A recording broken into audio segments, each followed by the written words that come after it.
Hello again, dear seekers of light of the New Age. This is part 2 of John Newbrough, False Prophet. First item concerned Newbrough not telling the truth about his decade-long preparation period. And my first reference is from the 2005 Australian Journal of Parapsychology, June edition, Automatic Writing Revisited, by Susan B. Martinez. And I'm simply going to read what she wrote. The doctor, however, had to undergo 10 years of study and discipline to bar the influence of his own thinking, followed by another 10 years training and purification to sharpen his etheric sight and perceptiveness. The writing was done each day at dawn, that early hour selected as the most propitious time for clairvoyance. Okay. So Ms. Martinez, Dr. Martinez is saying that it took 20 years for him to do this. I suppose she could just be wrong about the 20 years by another 10 years. That's not the fault of Mr. Newbrough. But at any rate, she did her research very thoroughly, I'm sure. And at any rate, it's established that the 10 years that everyone thinks had occurred, I'm just saying that here. Here's confirmation that at least 10 years of training were put in, according to Ms. Martinez. Another researcher, Reed McConnell, in 2017 spring, in the Cabinet magazine and online media, wrote in an article called Orphan Utopia. When the angels appeared to John Newbrough early one morning in 1881, he was nothing if not well prepared. A dentist and spiritualist, he had spent the last 10 years purifying himself for supernatural contact by abstaining from meat, bathing twice a day, and rising before dawn. The visit was expected, so this is very much in line with the account in the post-Oahspe. And again, I'm just putting this out there that there are people who have confirmed the 10-year period. Okay, but of course the researchers want the truth to be communicated. They're not trying to deceive anyone. And they're going to various sources. The problem is if some sources get it wrong the first time, you're simply repeating what is not true in the first place. What needs to be done is you need to compare a variety of sources so that you can get a clear overall picture of what actually happened in the past.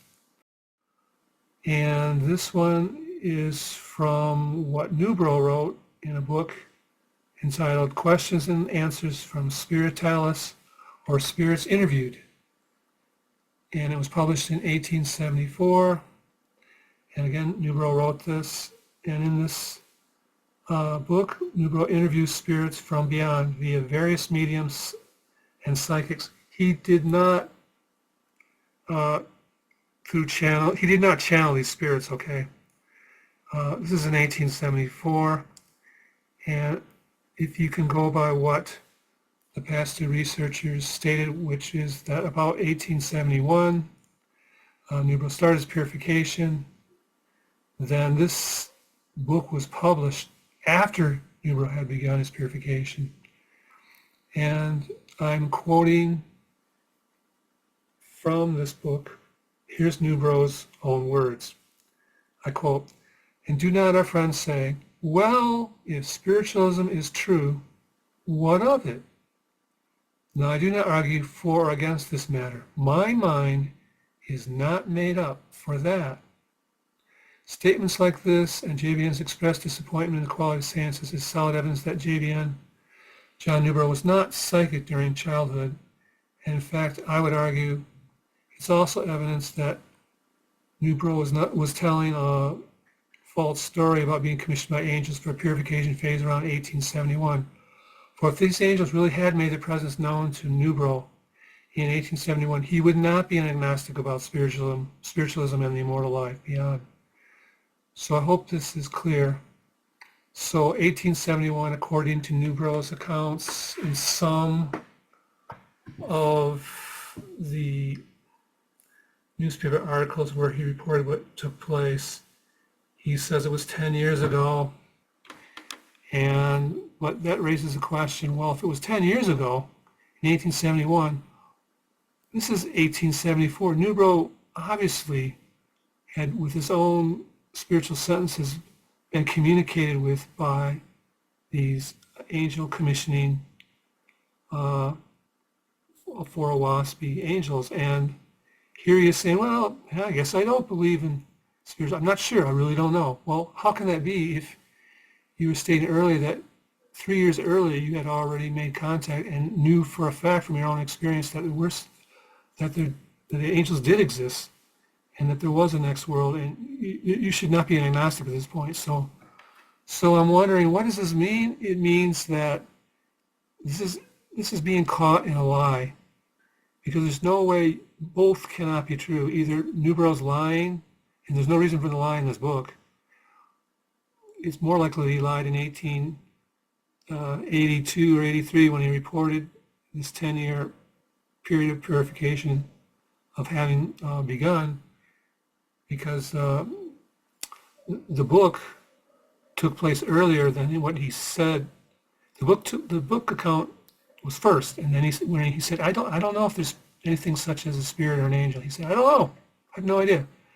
But then 8 years later, he says to reporters, yes, I was contacted by angels in 1871. So this contradicts his report to the reporters. So this lays great doubt on whether he did have a 10-year period. In fact, I would say it means he never did. Because if he had, he wouldn't have written in 1874 that he does not have any idea whether there's such a thing as an angel or a spirit. So we just have to, this is just logic, that's all it is. Okay, next we're going back to the Banner of Light, 1882, January 21st edition, where Dr. John Newbrough states that he gave up eating flesh, fish, milk, butter, rising early, bathing twice a day, sitting alone in his room half hour before sunrise, recounting daily to my Creator my shortcomings and governing myself in thought and deed. But then he says, in 6 years training, I reduced myself from 250 pounds down to 180. Okay. Well, which is a contradiction. So again, this is very early, actually. It wasn't that long after Oahspe was published. Oahspe was published actually January 1st, 1882. So a few weeks later, he goes to this Banner of Light, which is a spiritualism publication, journal, newspaper, and he says, well, my purification period, well, it was 6 years. And this is a contradiction. And when you have contradictions, it just means you're just making stuff as you go along and hoping nobody notices. You're hoping that you don't make a mistake. You're hoping you don't contradict what you said either in the future or past. But if you do contradict yourself, it's a sign that you never had that experience. So, I mean, this is what you are the gentlemen, ladies and gentlemen, you are the jury, and I guess I'm the prosecutor. And this is just evidence that Newbrough had slipped up, and the 6 years contradicts this 10-year story, and the other one in his own book says he proves that he didn't even believe, even after he didn't even believe in the spirits or angels necessary. It was all conjecture as far as he was concerned. So these are contradictions, and therefore this is more evidence that Newbrough was a dishonest person in regard to Oahspe. And again, I'm not doing this to make Oahspe seem like a less of a great spiritual book.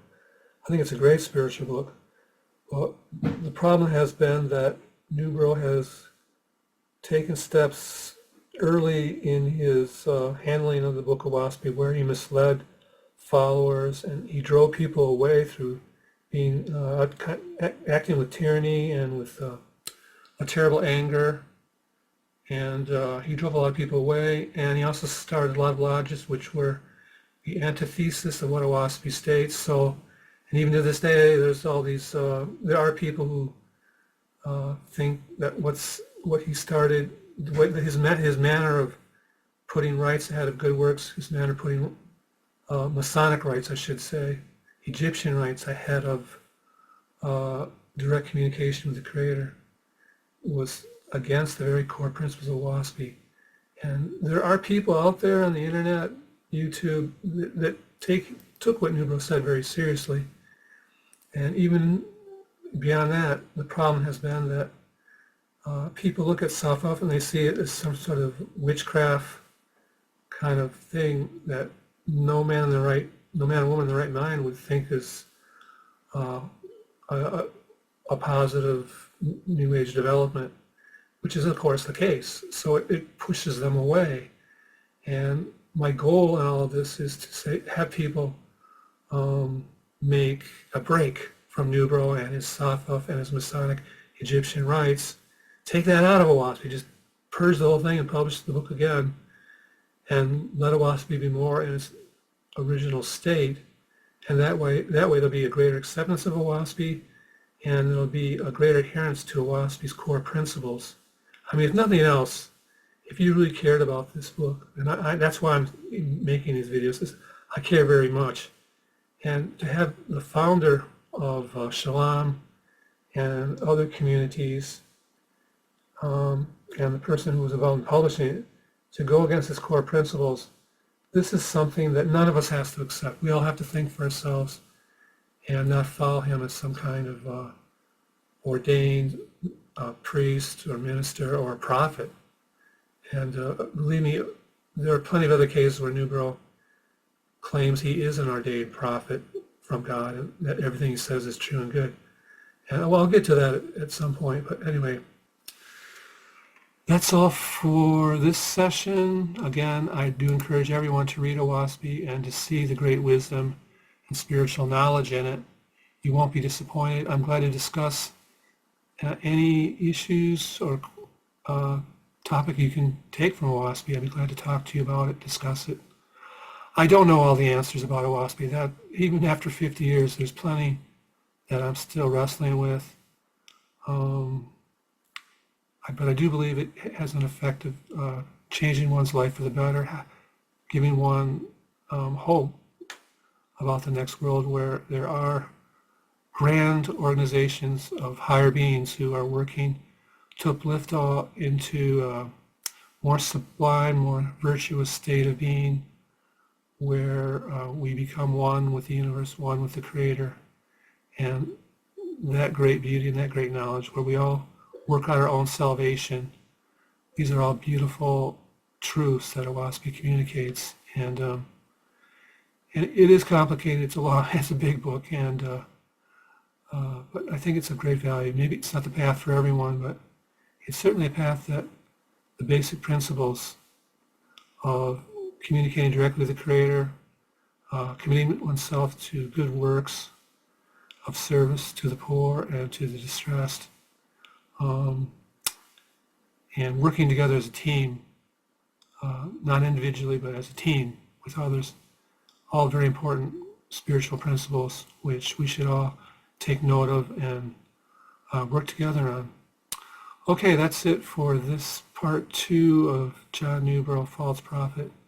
I wish everyone a wonderful day, and thank you for listening.